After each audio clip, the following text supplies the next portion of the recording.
It looks like we're live, and here we are with Erik from Wisconsin. Legend with photos we need to know about there in the background. How are you?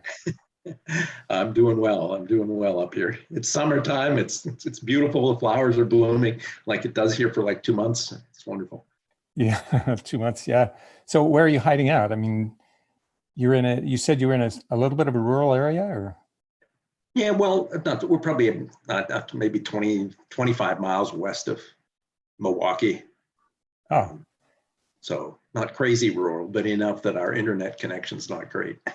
Yeah, I know. We've been chatting for about 15 minutes and you come in and out a little bit. So when that happens, I'll just have you repeat a little bit. So it looks like the chat is alive. You may see, if you see the chat going by, every now and then I'll look over there and see an interesting question and I'll ask you from the chat. So, but my interesting first question is, what's on those walls behind you? Well, this was my kind of office. So I still have some pictures of,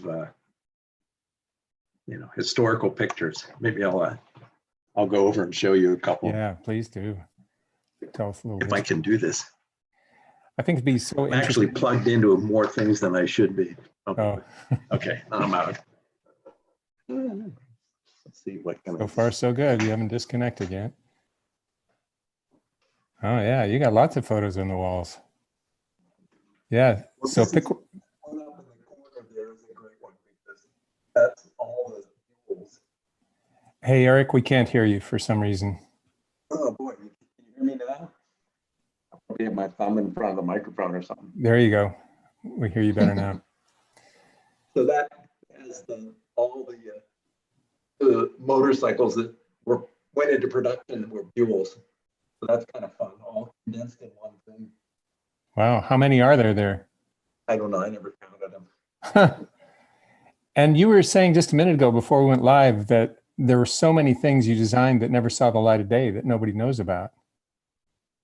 Yeah, that's also kind of crazy. I wish I had some pictures of those, but I don't. But everything from, at Buell, we had a complete program to do a 450 dirt bike, which is right in the world that you love. Really? It's going to be a motocrosser and then an enduro bike. And in less than a year before production started, they shut the project down. So we had invested tens of millions in it. It was stunning. Oh. They shut it down. They'd even announced it at the dealer show that we would have it at the next dealer show. And they still killed the project. So. And by they, you mean Harley-Davidson? Yep. Oh boy. Yeah, it's heartbreaking. That's a cool picture that we would Barry McWilliams when we were working on these. Having trouble hearing you again.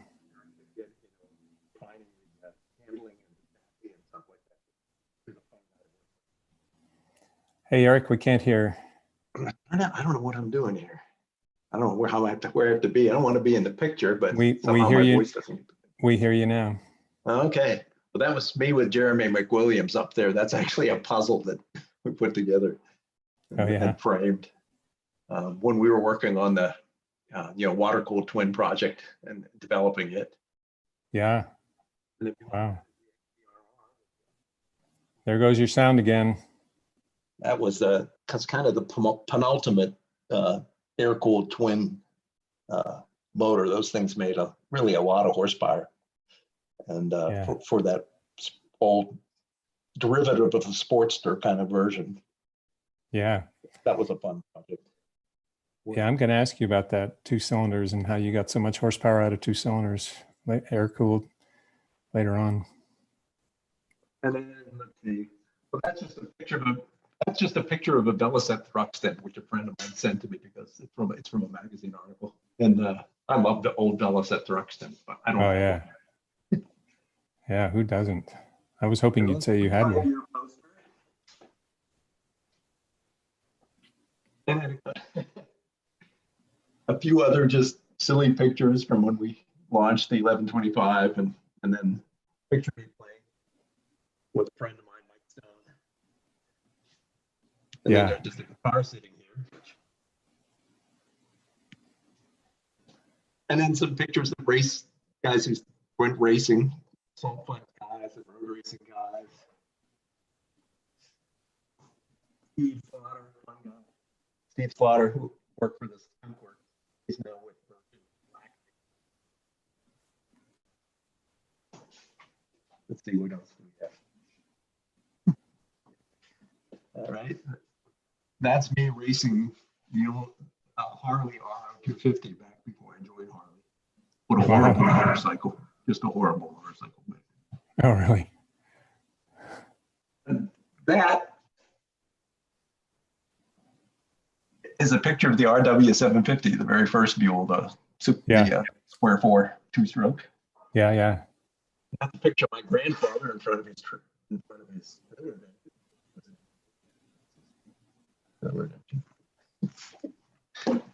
And one more.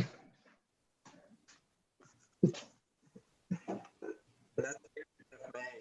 nothing Jody did for me and gave me as a gift. Oh, wow. Yeah, riding the 1125 RR before we built the 1190, the very first one. Yeah, wow. So cool. So, but you said earlier on that you have, I don't know, you used the words gotten rid of. I don't know if you sold them or what, a lot of your memorabilia and motorcycles and things. Yeah, I'm kind of a futurist guy, and I'm not a collector. And I had a bunch of stuff that I put together that I thought might make a museum one day. Mm-hmm. But then that all kind of faded away, so I wound up selling the stuff. Most of it went to a couple of brothers in northern Wisconsin who are collectors, and they have some pretty cool stuff. Some of the stuff that nobody's seen before, and some very kind of exciting historical stuff. And hopefully they make a museum out of them someday. Yeah, wow. And then George Barber has a bunch of stuff down there. He has quite a Buell collection at that fabulous museum down in Birmingham. Anybody who hasn't been there should go there. That's a spectacular place. The museum in Birmingham. It's at the Barber Motorsports. He has a racetrack he owns there. Wow. He's a guy. He owns a big milk company. I don't know how big, but quite big. I think he's single, never has married, and his kids are his motorcycle and race car collector. And he built a multi-story glass museum and a world-class road race course. And it's an amazing adventure to go there. They have a vintage bike race weekend late in the fall down there. It's 3 days of just, in 3 or 4 days of just incredible. It's like almost like going to Woodstock. I mean, there's just tens of thousands of people there. More people go to that than to any of the pro races. It's spectacular. And then you get to go to his museum too. So, but anyhow, they're all gone, because then I took some of the money and I put it into my new project, which is the electric motorcycle project. It's like that's the future for me. Yeah, we're going to get to that in a little while in the interview. I wanted to start with, for people who don't know much about you and your background, can you start, you farm boy from Wisconsin, right? You grew up on a farm? Actually, from Pennsylvania. Pennsylvania, interesting. Yeah, I grew up on a farm outside of Pittsburgh, 150-acre farm there. And that's, which is kind of a reasonable sized farm for Wisconsin. Not such a big farm for Kansas or something. Oh, really? I mean, for Pennsylvania or Wisconsin. Yeah. Both of those are small kind of farms. And you got into dirt bike riding, racing, about what age?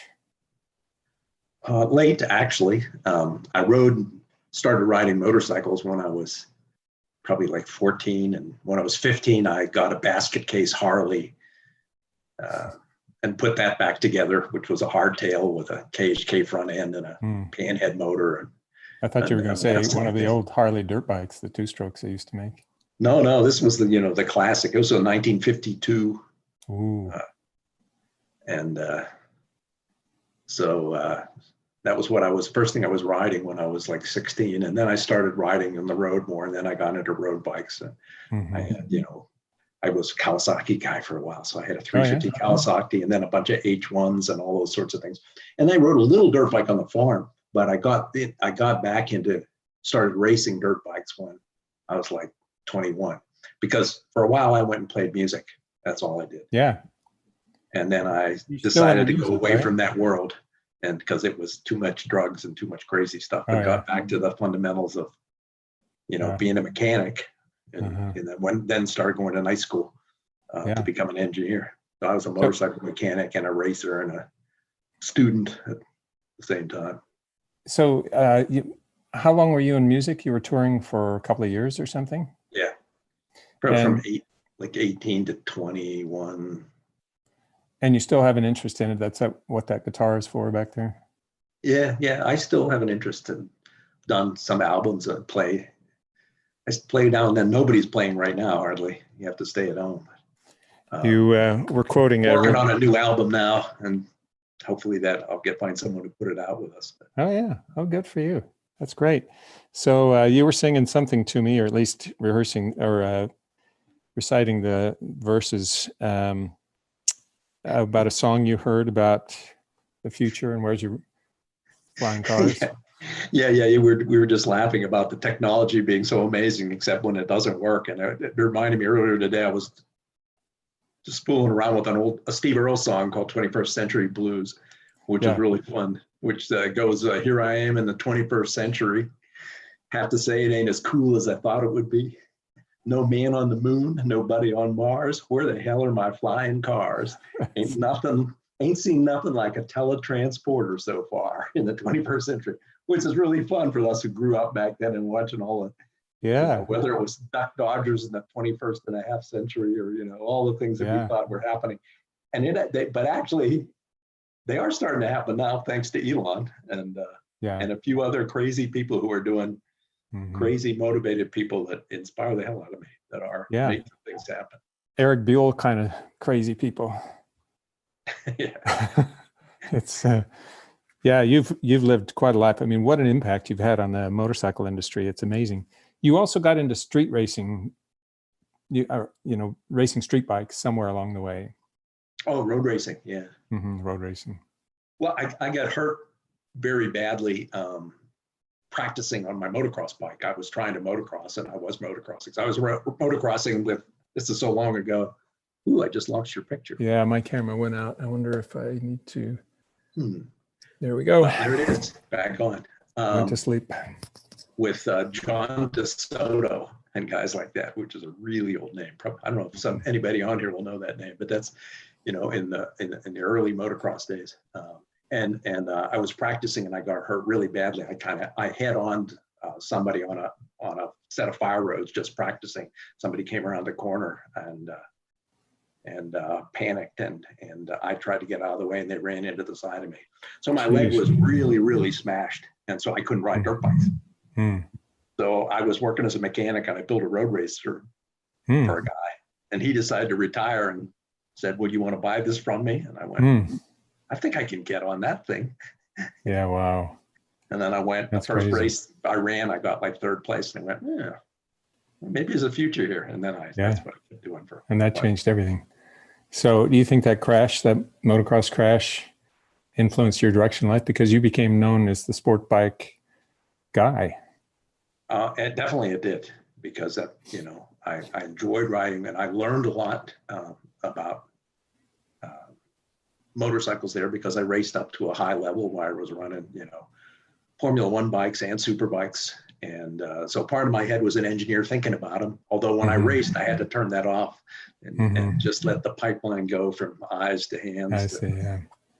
But in the background, and then it was good. It made me appreciate how a motorcycle needs to feel like one part with you. And I kept thinking about, what bikes I just loved to ride and what characteristics I loved, because I was racing so many different things. And when you race, it's about racing all that stuff, but it's also just that whole connection, Zen-like connection to a motorsport where you just get into a new space. And it's wonderful to be there. And the less things that bother you, the happier you are. So I guess I was always looking for that. And I found, and you do so much riding, when your things are working right, just everything goes away, all your worries, all your troubles, and everything goes away. You experience things at a level, the way sights, sounds, smells, and everything come to you at a level that you can't any other way. Yeah, wow. So you're working as a mechanic, you're going to school in the evening for engineering? Yes. And then, did you graduate in engineering? Did you get a degree in engineering? Yep. And then Harley, you went to Harley next? Yeah, I wanted to, it was pretty busy, there were a lot of engineering jobs at that time, and I interviewed at a number of places, but I really wanted to work on motorcycles because I had such a strong background in them. Being a mechanic and racing them at a high level, those things combined with a degree, it's like, okay, I got a job offer from Pratt and Whitney and a job offer from Goodyear and all these people. So I beat the door on the door at Harley and went there for the lowest paying offer I got from anybody. Wow. But I wanted to be an engineer. I did not have much use for Harleys. Not my kind of motorcycle at all. Yeah, why Harley? Because they were American and you were in America? Yeah, there were a couple of reasons. One is I was pretty sure if I went to work for Honda or somebody like that, they did hire people, that I would just be a person who measured, filled in boxes, and sent them off to the engineers. And I wanted to design, because I felt I knew a lot about motorcycle handling because I'd modified the stuff I was on. I wanted to build stuff. My second thing is I thought Harley needed help, and maybe I'd be able to help them. And then the third thing was there was a little pro-America thing because I'm from Pittsburgh. And, I remember when I was graduating, that we had to do a senior project, even in people who were in night school. And I had mixed night and day classes at the very end. And I proposed doing a thing with aerodynamics and, wind tunnel and a motorcycle related stuff. And they went, no, that's not going to happen. You're going to do a thing with US Steel, about making steel. And I went there and I saw those plants were dying. And it's like, I got to get out of Pittsburgh, But that industry had been shipped overseas. And basically that's what broke the steel industry in the United States. And it's broken many other industries. So when I was looking at Harley, I went, it's kind of the same thing. Maybe I can help. So it's a little bit of an odd match because you were such a performance guy and, road racing and all that. And Harley was this kind of, and you even said you didn't have much use for Harleys. Were you around for Project Nova at Harley? How much did you know about that? I was not on that project. I did some testing on prototypes because I did a lot of test work for them. I was a test engineer part of the time. And then I moved up till I was a senior project engineer. Right before I left, I was offered a chief engineer job and I quit. But I did do a lot of testing. Can you explain for people who don't know what Project Nova was, just what it was? Because it seemed like it's like super performance bikes in response to the Japanese bikes, like a V6. Well, it was a series of bikes. There was a V-twin, a V4, and a V6. And the V4 was the one that was going to launch first. And it was an AMF started the project because of the fact that Japanese were being quite successful and have moved into Harley's territory. And in fact, we're doing much better than Harley. Right. Harley-Davidson was owned by AMF at the time, and AMF was when they started goods conglomerate. Yeah. And so that's when it was launched. And it was still going, I think, when it split off. But very quickly it was killed. Why was it killed? Well, it was actually probably a good thing that it was killed because it had turned into a design by committee product and was getting kind of messed up, which is something that happens a lot in corporations. Everybody wants a piece of something. So it wound up getting heavier and heavier and weirder. And also just wasn't happening fast enough. And I don't think Harley was ready for it. I don't think their dealer network was ready. And I think it was, well, I'm a huge fan of Von Beals. He's one of my favorite people ever. Von was the leader of the buyout for Harley. And he's the guy who really killed it. And he made he led all the decisions that turned Harley from a bankrupt company, which they were in 83, 80, in the early 80s. And they were bankrupt and their sales had dropped to nothing. And he took them led them to the success they became. But, and he talked to me a lot about why and what the decisions he made had. And they had very good lessons for me. So in the day, I used to follow Harley. That turnaround story is one of the most amazing in business history that I can remember. And in the day, it was considered Harley was a blue chip stock like Coca-Cola. And in fact, I think it was the second best performing stock over 2 decades in America. That turnaround was like unbelievable. When Vaughn turned it around, yeah. Mm-hmm. It was one of the most valuable names in the world, one of the most powerful stock companies. And I know why, and it was fun to watch. As an interesting story I'll share with you was on the outside. When I left Harley, I had been offered again to either run the Sportster program or be the chief engineer on the new 3-wheeler program. So I quit because and Vaughn did an exit interview, which was kind of odd, but he and I had kind of built a relationship that was a little out of the ordinary, I guess, for me, him being the CEO and me being just an engineer. I said to him, I said, the world's changing and there's so much opportunity in the sport bike market. And I don't know if this cruiser thing's going to work. And I said, the people I know and the people I hang out, the young people, just don't like Harleys. And when 10 years later, when they came and they bought Buell, he reminded me of that story. And I went, yeah, you were right. I was wrong. But then he had a long discussion with me about it. And he said, well, you were right too, because you're a different mindset. And he said, I figured out where a good fit was. And the reason I want to buy Buell is I want to go after different people with a different mindset. And I don't want to do it with Harley-Davidson brand because it's wrong. I know what I want to do with Harley. You believe I figured out what to do with it? And I said, yes, sir. And he goes, well, what we need is bikes aimed at a different customer with a different brand image, and we will probably have a different dealer network. And he said, I want to keep Harleys aspirational, like Rolex watches. I want to keep them expensive, and I want to have a waiting list. And I want you to grow volume in the business. Well, when he retired, that whole mindset completely, nobody understood it, and they walked. And Harley leadership understood what he was trying to do. He was right. It would have worked. And it's sad, but it's amazing to listen to him talk about how he did it, who he interviewed, why he interviewed them. There's a lot of stuff that really isn't in the story, the Harley story that I know from being with him, and the reasons that he decided, he needed to buy Buell, and why it was important for the future of Harley. And they were cool lessons, and very non-engineering, very much market, customer, brand, how you do things that make a valuable brand, make it go Wall Street, do all those things that are right. And it's wonderful that company had leadership. Leaders like that are not common. Yeah, he must have been extraordinary.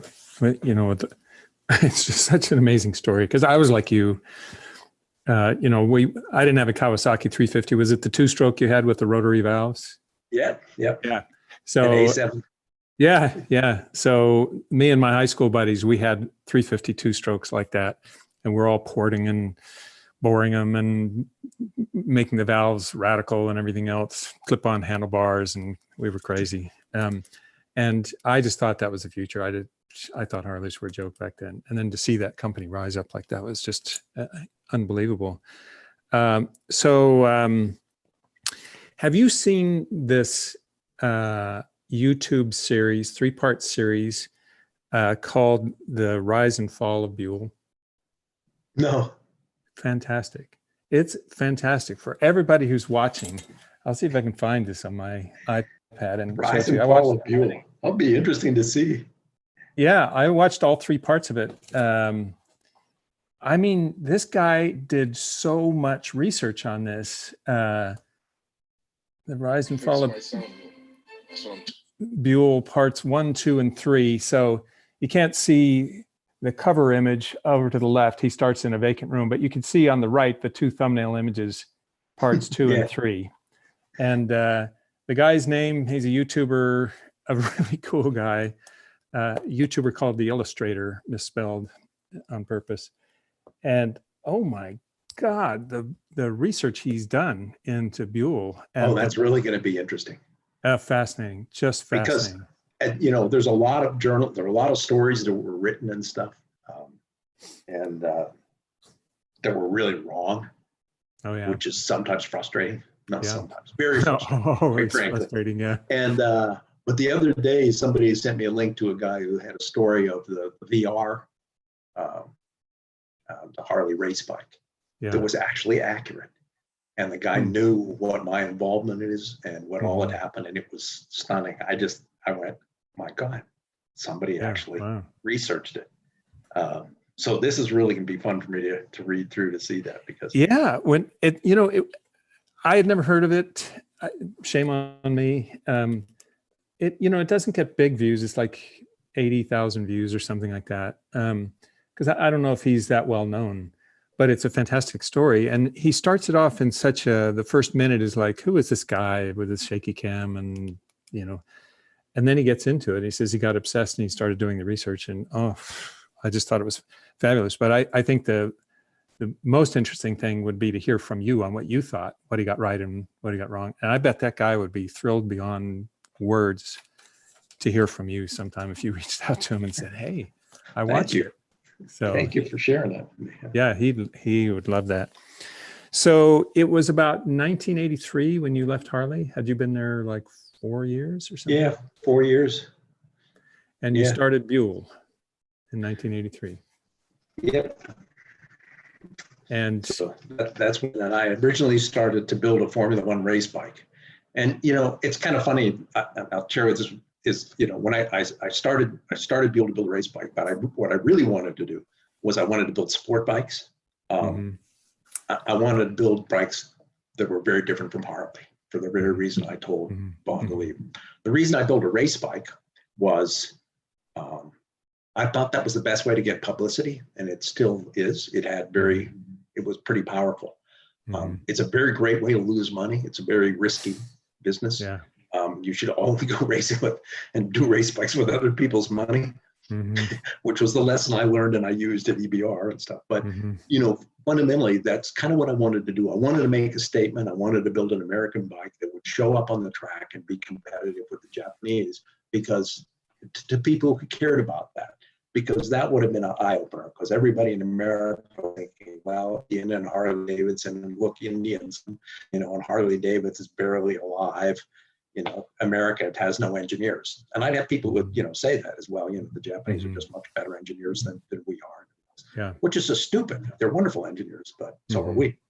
And I just wanted to do something there. And the quickest way to do that was to build a race bike. Unfortunately, the race organization changed the rules and which was one of many run-ins I've had with race organizations over the years that make me crazy, and why I would probably never go back to anything with racing again. They discontinued Formula One racing for motorcycles, right? After you build the bike. Yes. So I only sold one, which the first one I ever made was sold right before they announced that there was no future. The series only had 1 more year to run. You know, so is then that one of these things? Is that one of these things like getting clobbered on your dirt bike and breaking your leg that makes you go to a different direction? I mean, it had profound influence on your direction after that, right? Yeah, that's the truth, isn't it? When you have these like, man, dramatic things where the future changes. But then you realize, okay, it's just the specific direction of that future. So after that happened and I had to restart, and it was pretty devastating. I bet. What I actually at that time sat down and said, look, do I want to go back to Harley? Because they'd been calling me saying, hey, you know, we're growing, we could use you back, you know. So I wrote down a 200-year plan for Buell, because I said, okay, let me decide if what I'm doing is in the right direction. And then I went ahead and did stuff with Buell that took me the next 10 years. Now, obviously the growth was really small because I didn't have much money and doing those things, but it's really never changed. Having that vision really helps you when you have these big hiccups, because you may change direction, but you won't, it's just a zigzag on the way to the goal. 200 years. So we're flying motorcycles at the end of that rainbow, or? Oh yeah. So, All right, you know, well, they I said, really- is, you know, what I want to be doing is, you know, okay, what would my company do? It doesn't really matter what its name is, but, you know, what I'm about. It's about personal individual transportation, the freedom of just getting something small that you get on and go. Now, you might be racing, or you might be taking your chickens to market if you, you know, live in Kenya.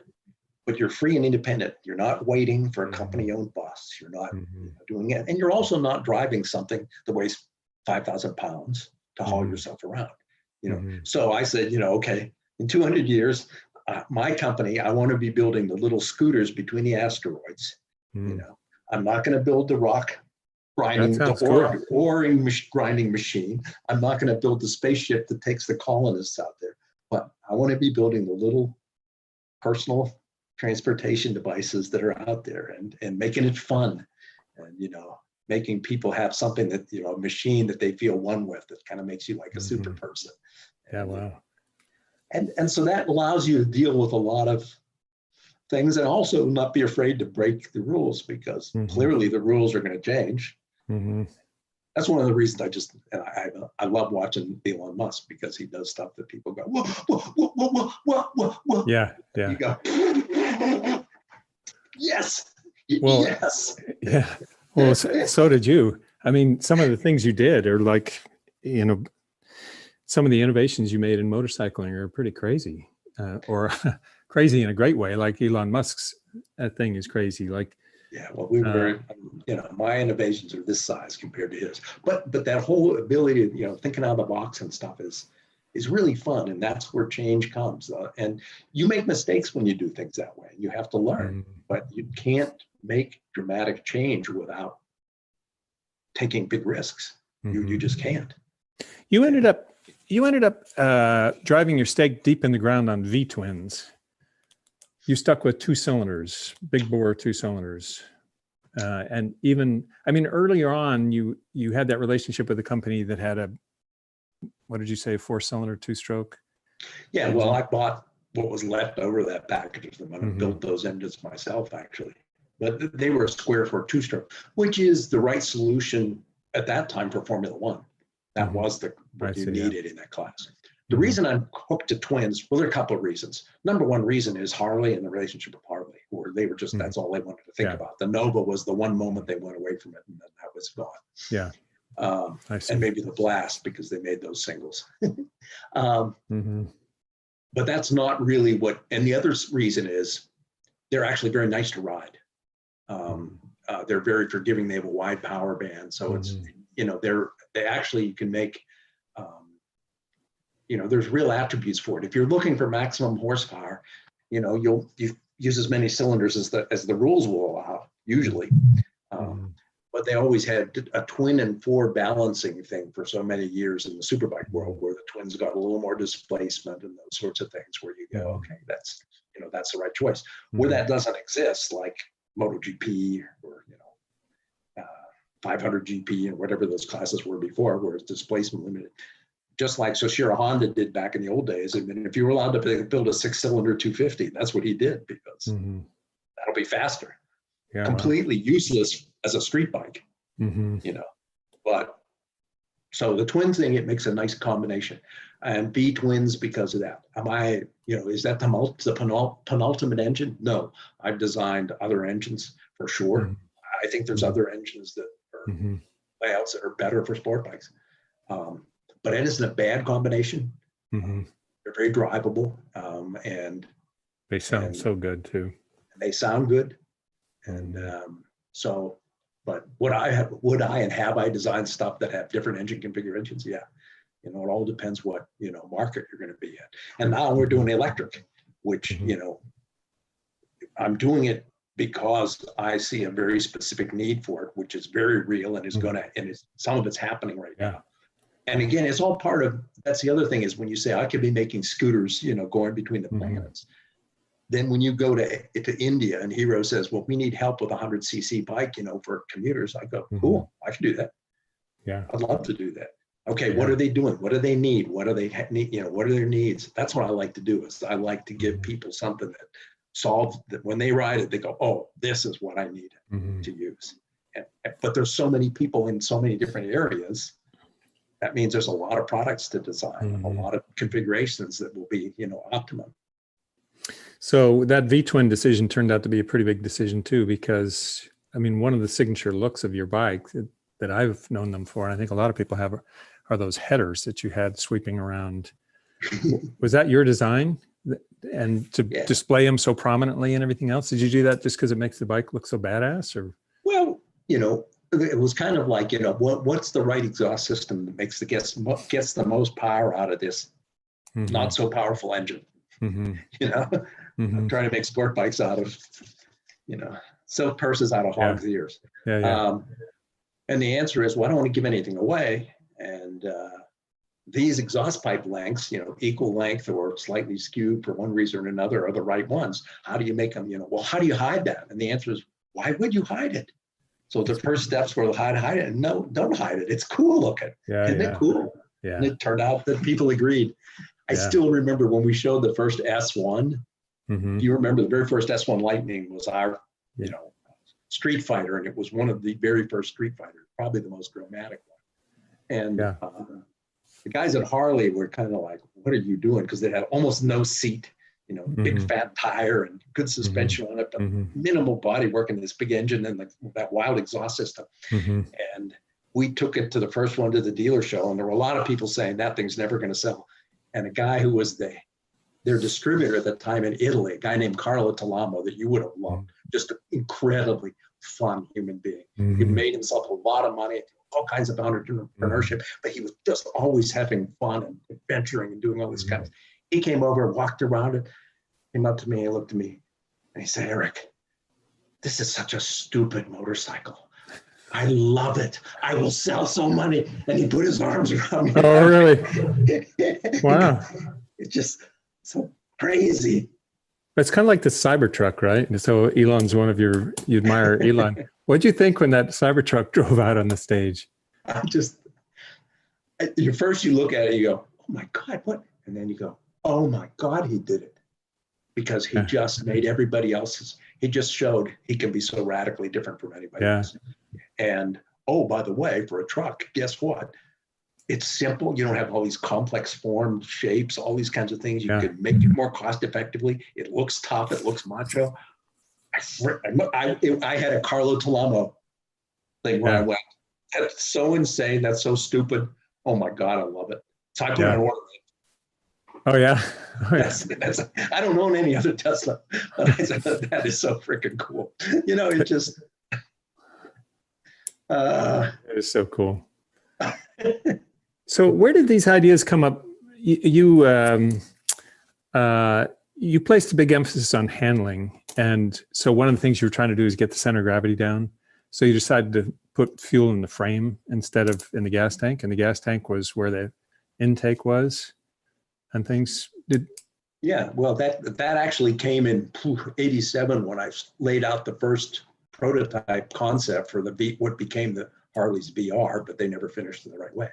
Was I was looking at, I got into a meeting with them where they were talking about, going superbike racing, and they were going to take a modified XR 1000, and we'll put a 5-speed transmission in it or something. And I went, "You guys are crazy." I said, "The rules are you only need to build 50 of a bike to be legal. And if you build a water-cooled 1000cc twin, that can compete with 750s. Your Sportster hot rod won't." And so I went back and laid out, I took the cylinder and piston to rod length and stuff up a Cosworth BDG.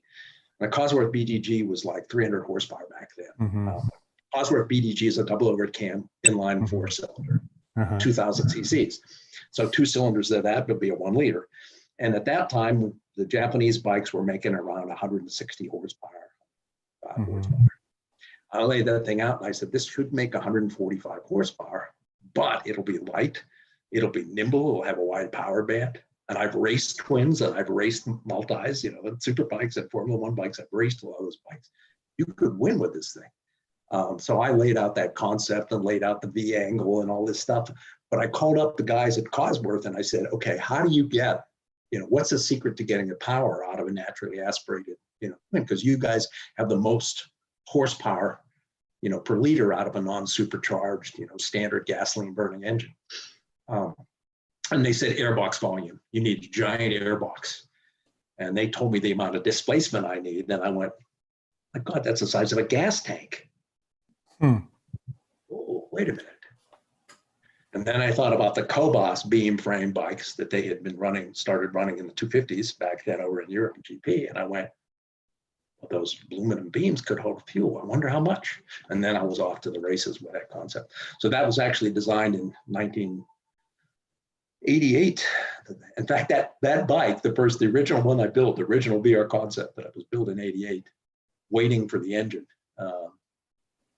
and had fuel in the frame. That's actually belongs to those guys in Wisconsin. That's part of my collection. I sold the whole history of the VR. But that's what that was driven by. It was literally driven by. And then another thing that I thought about was the whole handling issue, is if I got the weight down. Now, getting a really low center of gravity bike on a racing bike is not so good, because a little bit higher ZG helps you do the flick from left to right.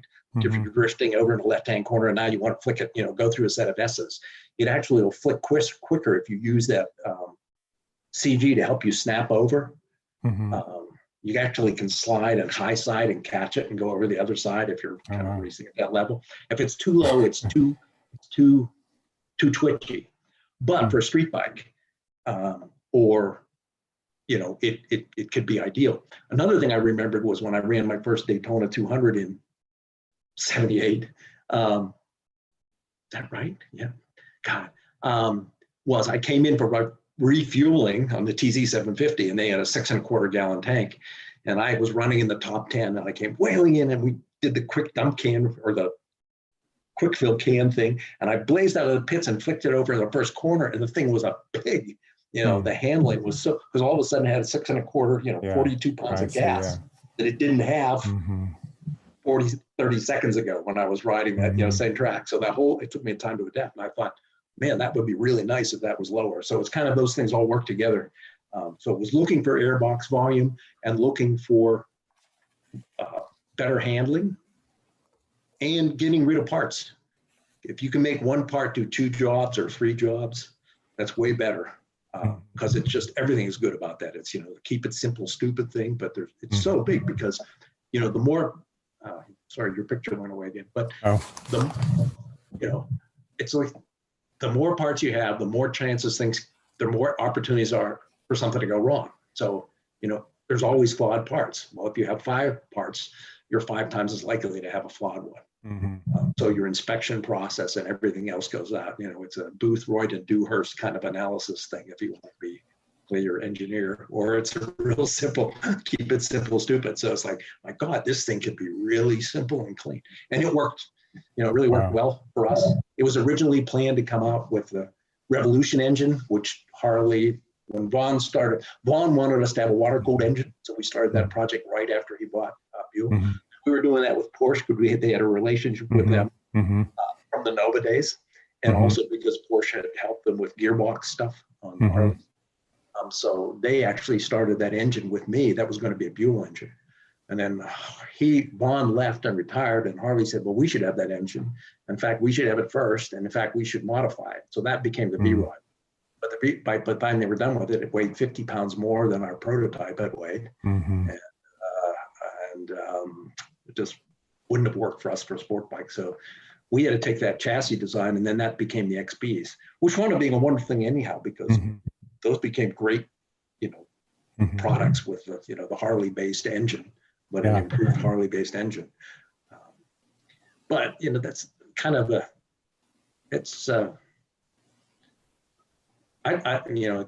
inventing stuff and finding solutions is really a cool thing.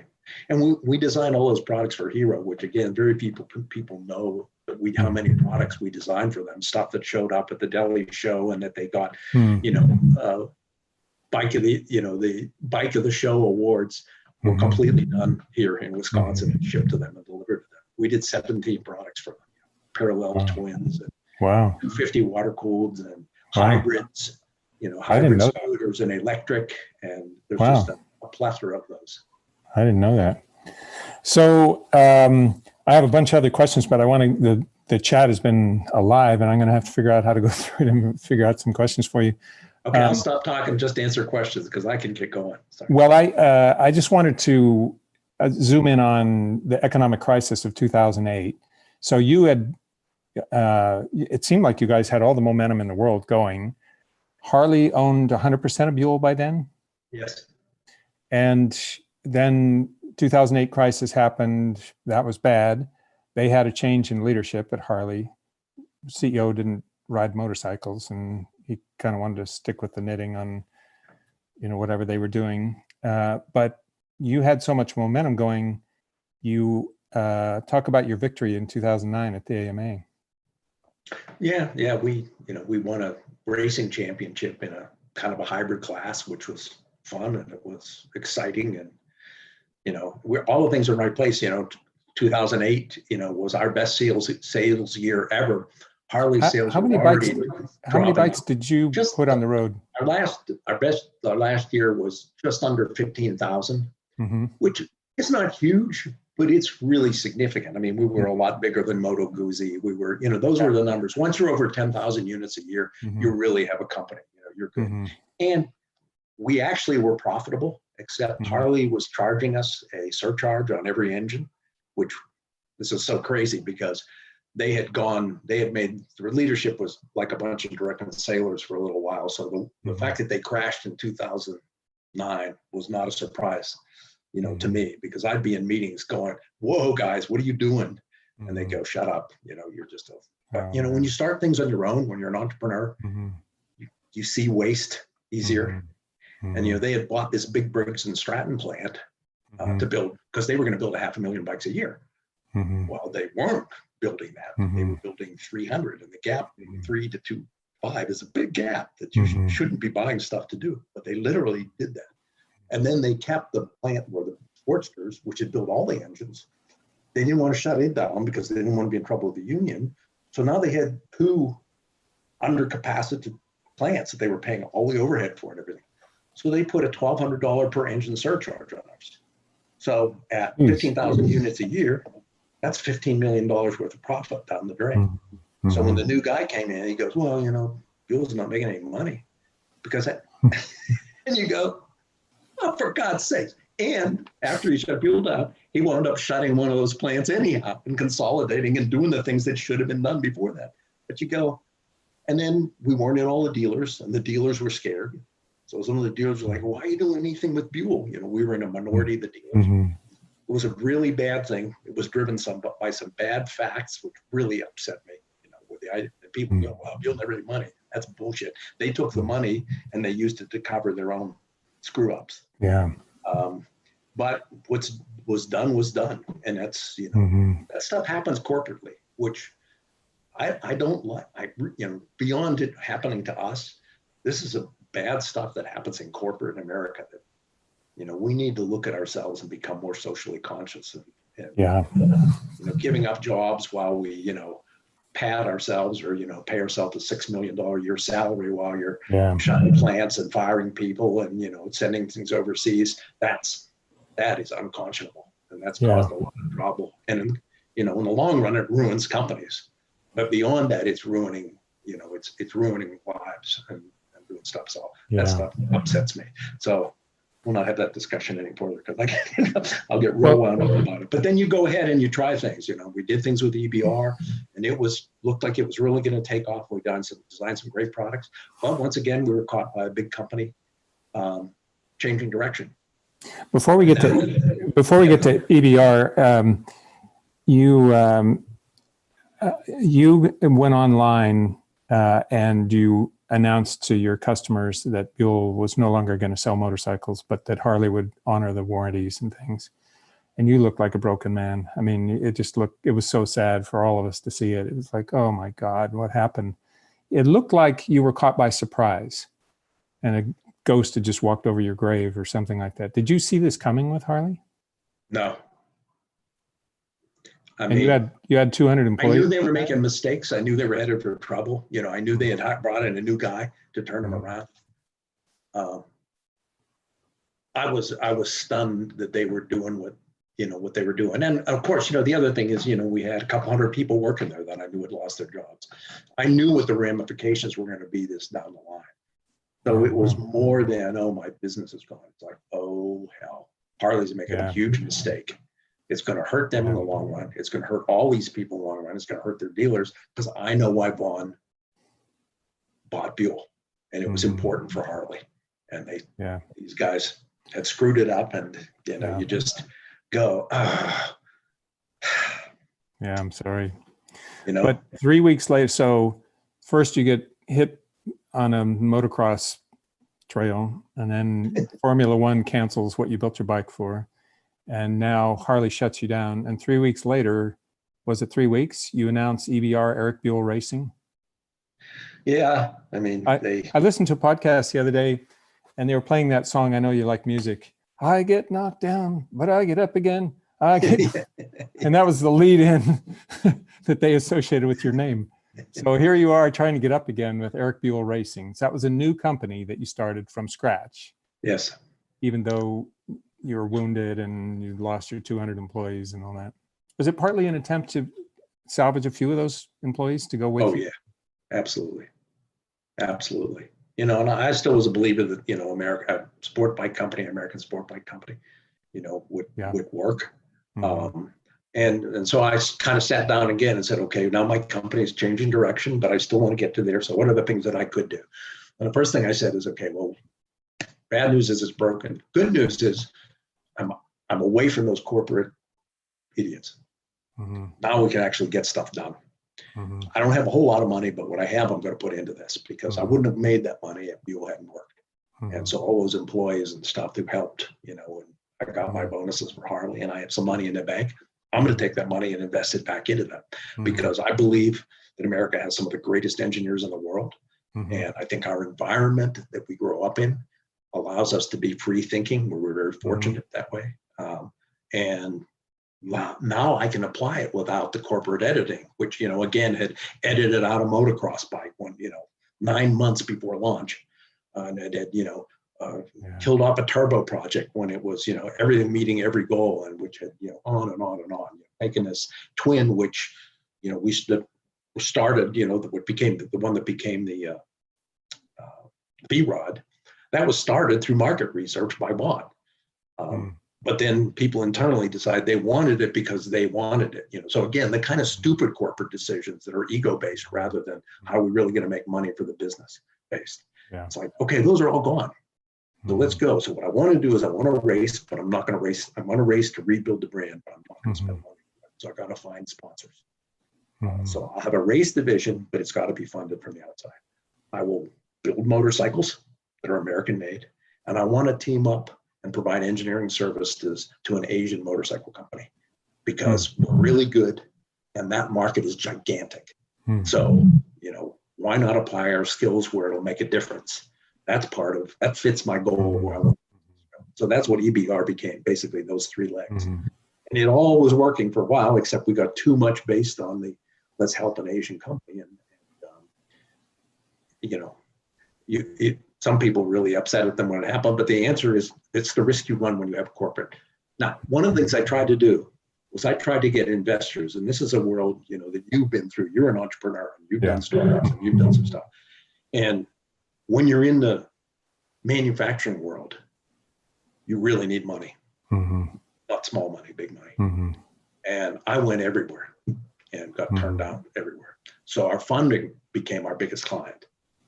Well, why did you get turned down? Because Harley shut you down, so you had a brand across your forehead that said Buell went out of business?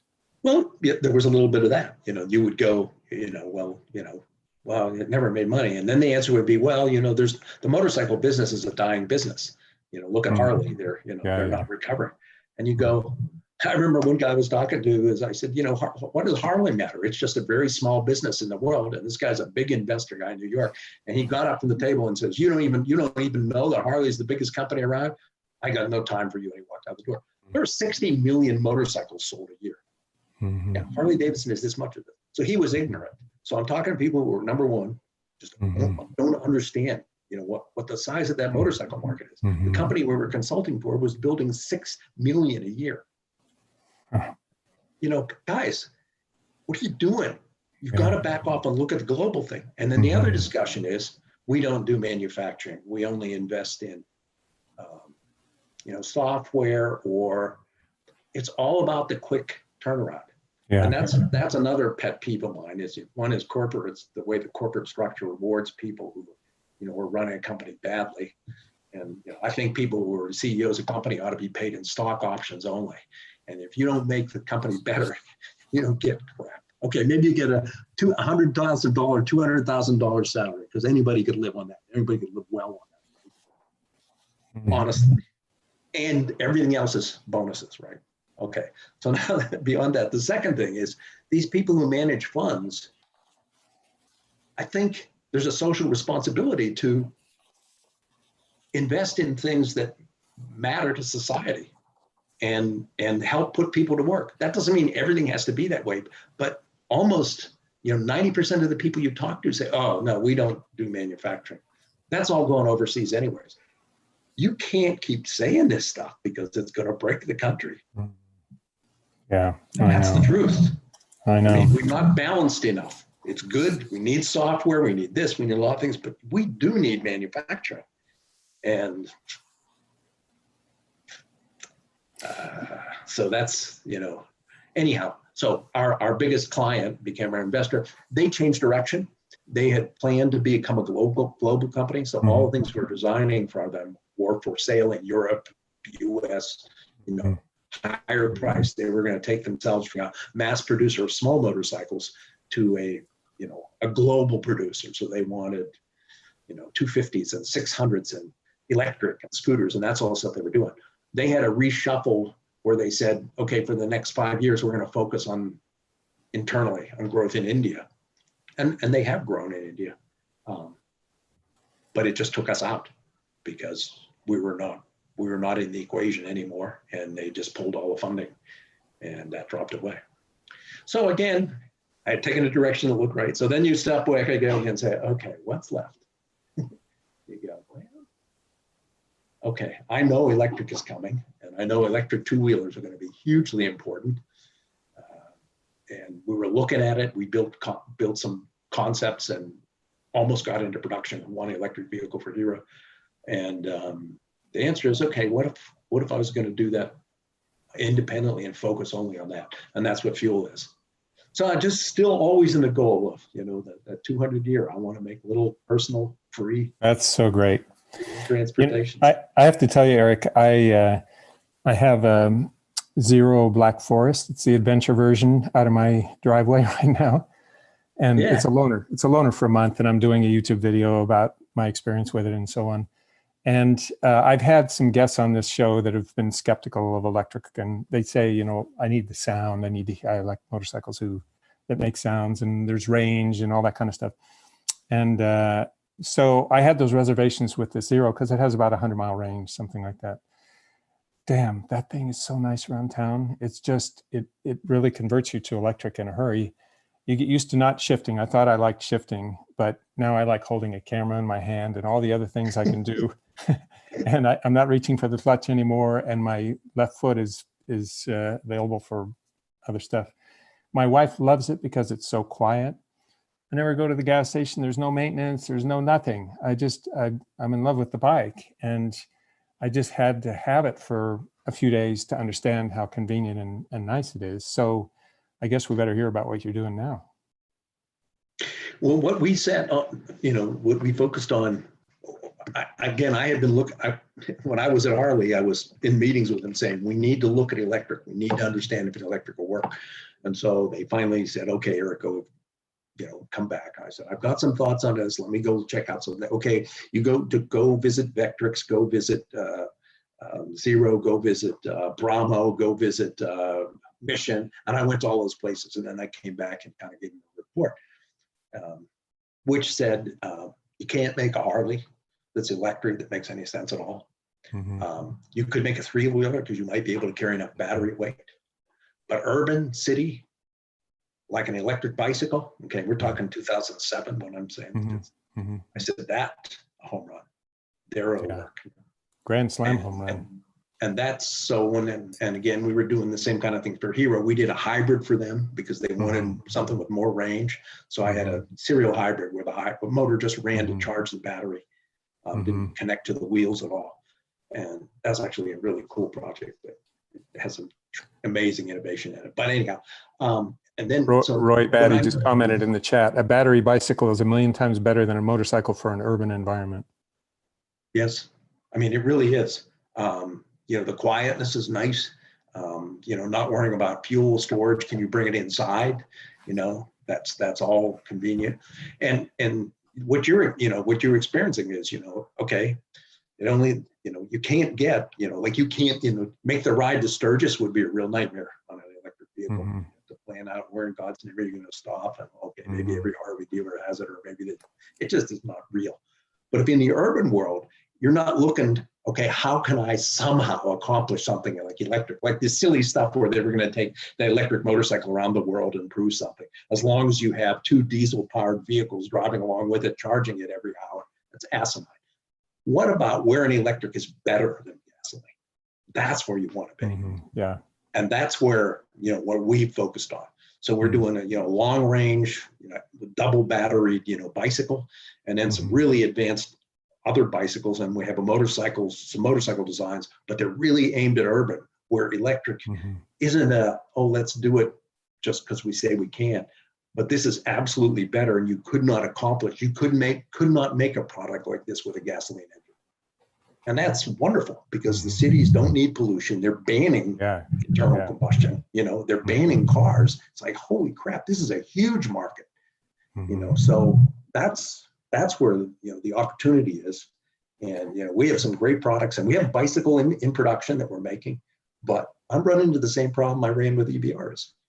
Investment community in America, we don't do manufacturing. Yeah. This is wrong. Yeah. You know? Yeah, that's tough. There's a question from Motard Tony. What are your thoughts on Alta Motors?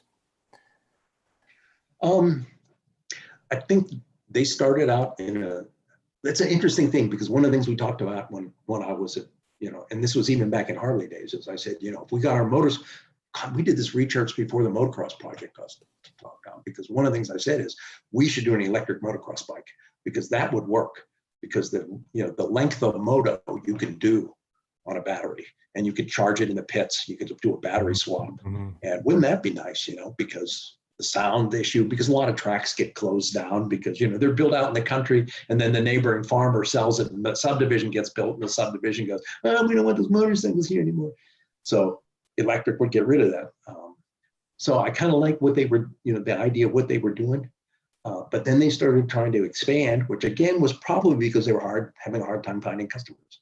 I mean, investors. Well, okay, we're going to do street bikes, and we're going to do more, and we'll do, you know, adventure bikes. And, you know, you can't do an adventure. You can't do the trips that you like to do on an electric bike. You can't go to Guatemala unless you're wealthy enough to, you know, to have a, you know, Chase helicopter follow you and refuel. I mean, that's just stupid.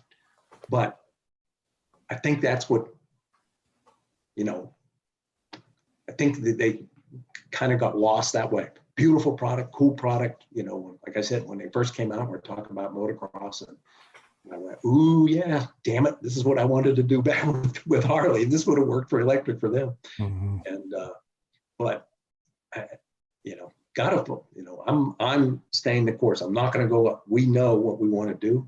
We just got to find the right investors to do it. In the meantime, we're selling, you know, e-bicycles, but that market for good for you motorcycles is huge globally. And again, it doesn't have to have massive power, but they have, you know, great torque. You can make them light. The other nice thing I loved about electric is there are very few rules. And one of the things that you struggle with in the motorcycle world is it's quite conservative. Maybe not conservative in riding style, but in products they buy, they're all scared of something that's different. In the green world and the battery electric world, people are desperate for change, and they're willing to look at things that are out of the box that are different, and if they work, you know, so there's no tradition. Well, it should be like this. That just doesn't exist. So for me, that's really cool, because you don't have to design it the same way. You know, and of course, if you were designing asteroid scooters, you know, they wouldn't be the same way either. So it's like, ooh, this is cool.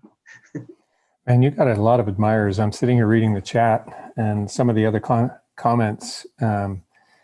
Things like Blue Dog, Red Dog saying, Harley made a mistake by shutting down the Buell. This is the American hot rod of bikes.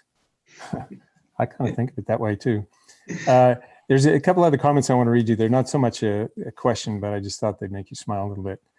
From Flap Z, Jason FL. Oh yeah, the M2 Cyclone. It took me 20 years to sort it out and it runs great to this day. My wife and I rode it 2 up cross country from California to Quebec and back 16 years ago. It loved crossing New York State because they had near 100 octane fuel there. My wife loved it. She still does. Once they came out with the dual compound rear tires, I could finally get some decent miles on the rear. It has around 55K on the clock and is sort of a beast, but it still brings a grin to my face, just like the first time I rode it 20 years ago. Oh. Tried to repack the muffler several times to quiet it down, but the beast just blows the packing out. It's still ill-tempered that way and simply a blast to ride. I bought a new fairing from Gary at Rifle and removed the vertical lip at the bottom to allow full cooling air to the cylinder heads, and it always ran cool. I am pushing 80 now, so it's probably looking for a new owner, but the wife will shed a tear. And he married well. Yeah, yeah, dream wife. That is fantastic. Thank you for sharing. I've had well probably into the dozens of bikes now, and the M2, what a hoot. Mine was blue with white stripe, traded it for a TL 1000R. The guy wound up making a chopper out of it. Broke my heart to see it chopped up. I was born and raised in Western New York and do remember high octane readily available. If you were closer, I'd love to see it. Looks great in the picture. Best wishes. So one thing, I apologize to everybody watching this. I had some really cool photos of various Buell bikes, and that big disc that you hook to the brake, that you hook to the rim, and everything else was very innovative, and underslung exhaust and all that kind of stuff.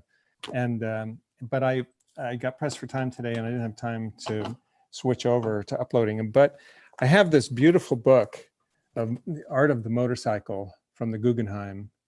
Yeah. And one of the most beautiful bikes in here that I really thought was just badass. They put the most beautiful motorcycles in here. And I thought, RS. I thought that was pretty cool. So there you are, immortalized forever. Are your bikes going to look badass too? I think I saw a preview on Fuel that looked like there was a lot of designer sort of. Yeah, I'm happy with it. I think the motorcycle with the fluid is really nice. My wife loves hers. That's the bicycle. But the flow, the motorcycle work on it, I think is pretty cool looking. I'm very excited about it. And the technology on it is off the charts. The things we've done that are different. We have a pile of patents filed on it, and we have a pile of patents filed on upcoming bicycle design, electric bicycle designs that are radical. And so again, there's a lot of the stuff that people don't know we did or have never seen. We're all very, dramatic too. And it's not all my work. I do lead it. I mean, it's the same kind of thing as, I'm an innovative guy, but I also set up an environment where people can be innovative. And I try to get the kind of people who are like that, and try to discourage getting people who aren't like that, because they won't enjoy it. Because you got to be somebody who loves being in a on fire environment where it's just crazy. That begs the question of how many of these design ideas were yours versus your team, or sometimes you can't even tell who has a design idea from what I can tell. I used to work for Steve Jobs, and he would take credit for a lot of designs, and I think, there are a lot of guys who might have influenced you there, Steve. Well, that's true. I mean, and when you get something done, well, at Fuel, there's only 3 engineers on it, so just me and 2 other guys. And basically, what I do is I come up with the crazy concept, and then the other guys pare it down till it's rational. So that's the kind of stuff that matters. Is so there's a lot of detail work that needs to be done. The idea of the inside out brake was. It's all historical, because there were inside out brakes done before, but the answer was, how can you do one that really works? And there were a lot of reasons. There have been some inside out brakes done. I actually built some aluminum rotors for when I had my stainless clad aluminum rotor business back in the early 80s, for Lockheed out of England, and they ran them on Randy Momola's bike. But they had two of them on the bike with the big single piston calipers. So the rotors had to be big, and they were cast iron, and they mounted them directly to the rim. And so he clipped a rim at some racetrack on one of those bumps that they put into their cars to make noise on, bent the rim, which bent the rotor and flipped them over the handlebars. So you can't have the rotor mounted to the rim. You have to mount it on stubs off of it, so those things, when I designed the design, it's like, how can I refine it so it works? And oh, by the way, you don't want two of them. You only want one. And if you can get a nice long caliper with a bunch of pistons, then you don't need this big fat rotor. It can stay slim. So it's kind of like, nothing is,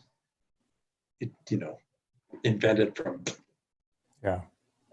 it's all looking what other people have done and going, well, is there a way there's really cool things about that. What can I do to make it better? Yeah. Make it work. Yeah, I have all kinds of questions about those, but I don't have time to ask them. Michael Norton says, I'm still happy to own my 0612 SS. I'll never get rid of it. Yay. That's a great bike. Yeah. So I'm just scrolling through to see. People are liking the interview because they're saying, it's funny how much truth comes out when you're no longer under the thumb of an employer, ain't it? Yeah, I'm sure everyone relates to that.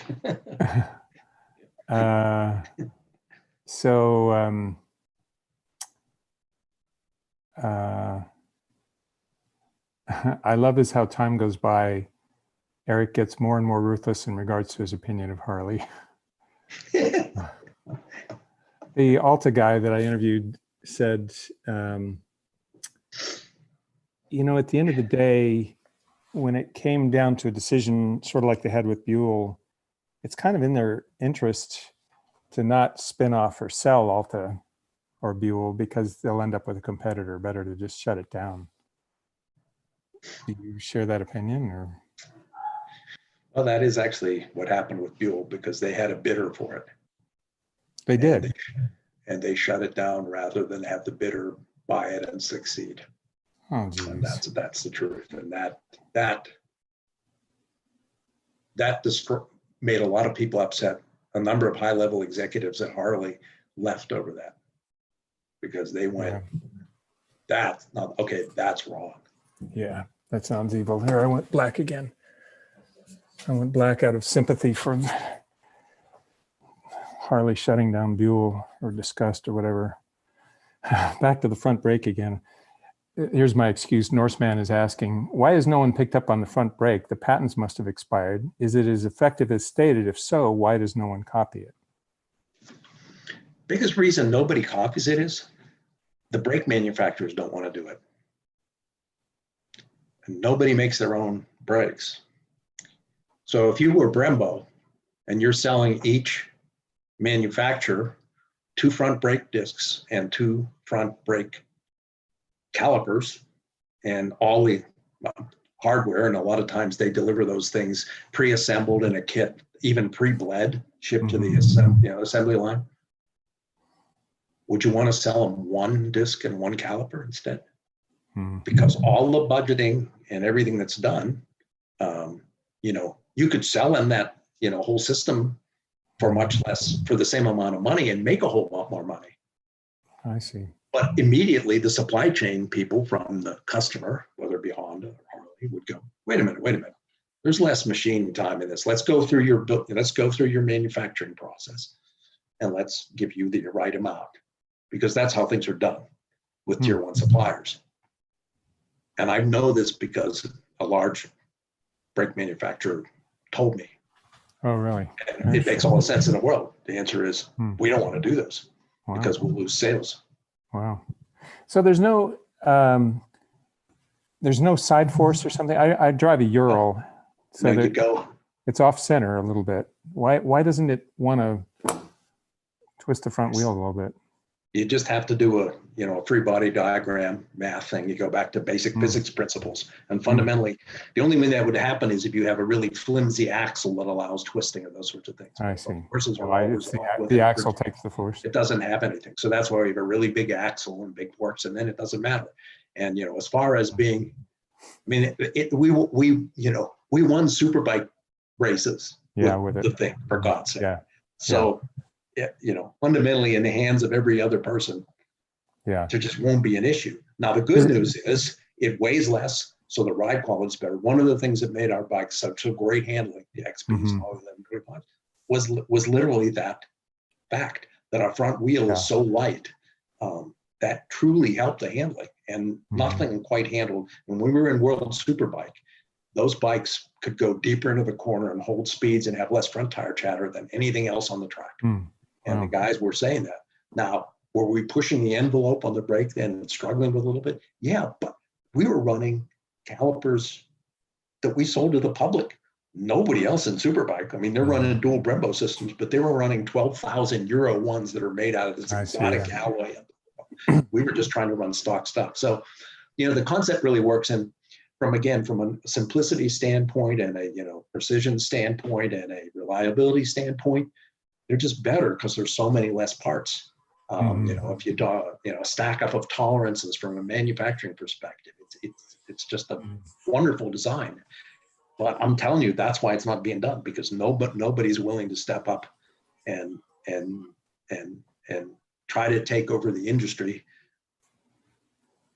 by selling one instead of two.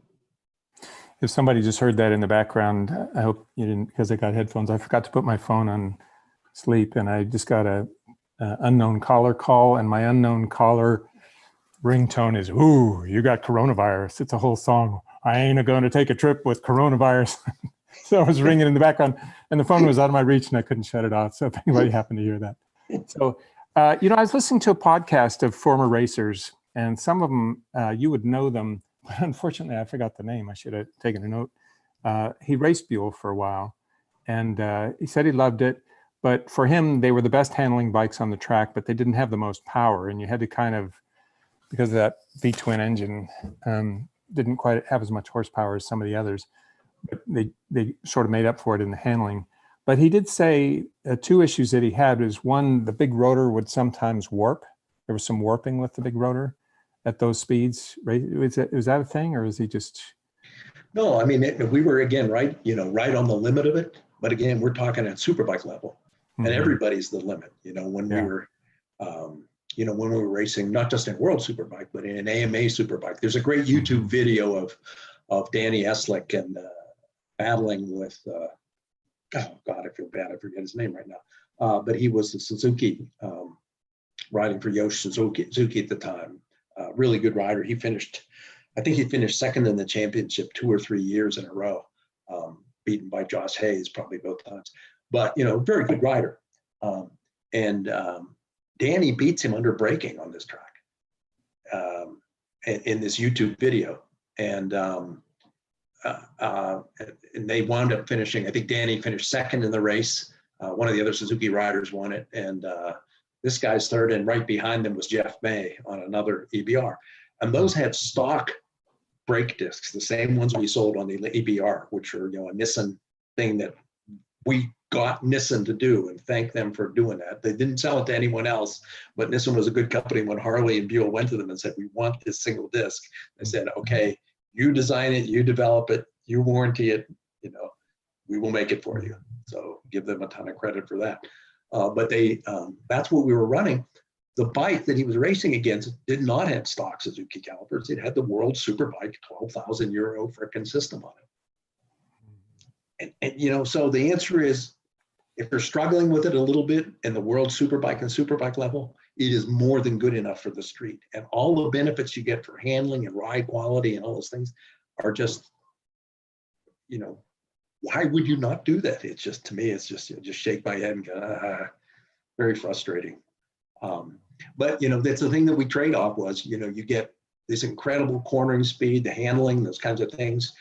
But, again, we were the only guys doing it, so we couldn't get that special exotic steels that they were making the rotors out of. Superbikes, and we couldn't get that special aluminum magnesium alloy that the Brembo uses to cast those, calipers with and that kind of stuff. So, racing is supposed to be on the ragged edge of pushing things to the limit, and we were still able to win with it and be totally competitive. And it's if we had put dual discs on them, which we tried, we lost some of the handling, significant amount of it. Mm-hmm. So, what's the way to go? I don't know. Now, for me, the way to go is when you ride on the street, you very seldom use race brakes like you do in a Superbike race, which doesn't mean you don't need fantastic brakes on the street when somebody pulls out in front of you, but that's a one-time usage. When you're on the racetrack, it's over and over and over, getting red hot. That just doesn't happen on the street. Handling happens every moment you ride on the street. So for me, it was the right thing. So one of the writers said that fuel sloshing was a little bit of a problem too. Did you hear that? I don't know who that would have been, but he's wrong. It just isn't an issue. So. I wouldn't have thought. The sloshing when it's up on top of your lap is a lot more. So somebody here, Roy Batty, seriously disagrees with you on one of the points you made. So I'll just bring it up. Might as well be transparent here. Really? Musk put batteries into cars. Whoop-de-doo. I think building a motorcycle is way more impressive. In other words, he thinks you're being too humble about what you did. And that Musk is nothing. You're the genius. No. KTM ADVRIDER question, what was the logic behind the belt drive? Was it influenced by Harley? Yes. And there are trade-offs. But yes, it was very much influenced by Harley. If you look at all the Buells built pre-Harley, the 10 years, they all have chains. But there are advantages to belt. They do have a little bit of vulnerability off-road if you get a rock in them or stuff like that. But overall, it's a pretty good trade-off. But yes, it was influenced by them. I see. Cindy Gottlieb says, Eric, great to see you. We met at Willow Springs in early 2000. I still have the 97 red S1 Lightning S3T Thunderbolt and 2 XB12s. Thanks for giving all of us the opportunity to ride Buells. So we've gone more overtime than we have on any other interview because the chat just went nuts. Everybody's just gushing about you. And so we should probably wrap it up. Whoa. He's so quick-witted and sharp, just turned 70. The big 7-0. Have you had the big 7-0? Yeah. Yeah, wow. Well, you don't. It's the new 40. Yeah. I was going to say it's a new 50, but new 40 sounds better. EBR rules, exclamations all over the page. So I'm sorry to anybody whose questions I missed.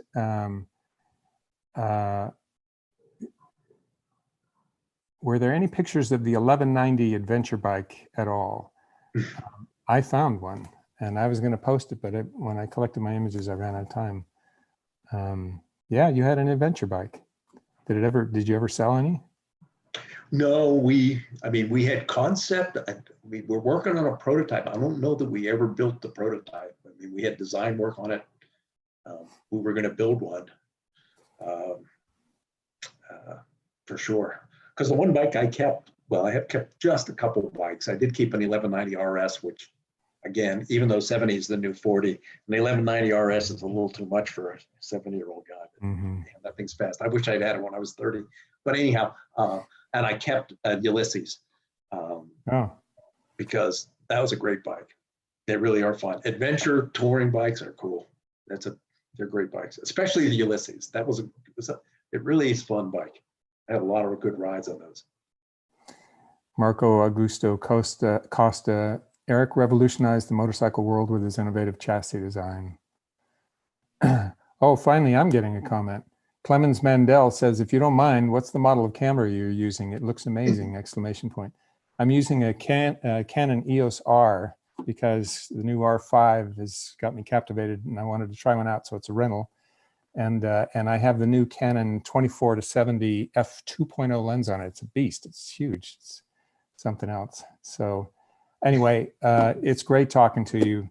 Go watch those 3 the rise and episodes on YouTube, the rise and fall of Buell, and see if they got it right. Yes. Because I'd really like to know. And now I think a lot of people are going to watch them and they'd like to know. And it would be amazing if on YouTube you commented, "Hey, I'm Erik," and you really dug up some stuff or whatever. Yeah, nice job. He'd be so thrilled. And I just can't imagine. He must have spent hundreds of hours researching that and editing and everything else to do those films. Buell just really grabbed him. So I think you'll love it.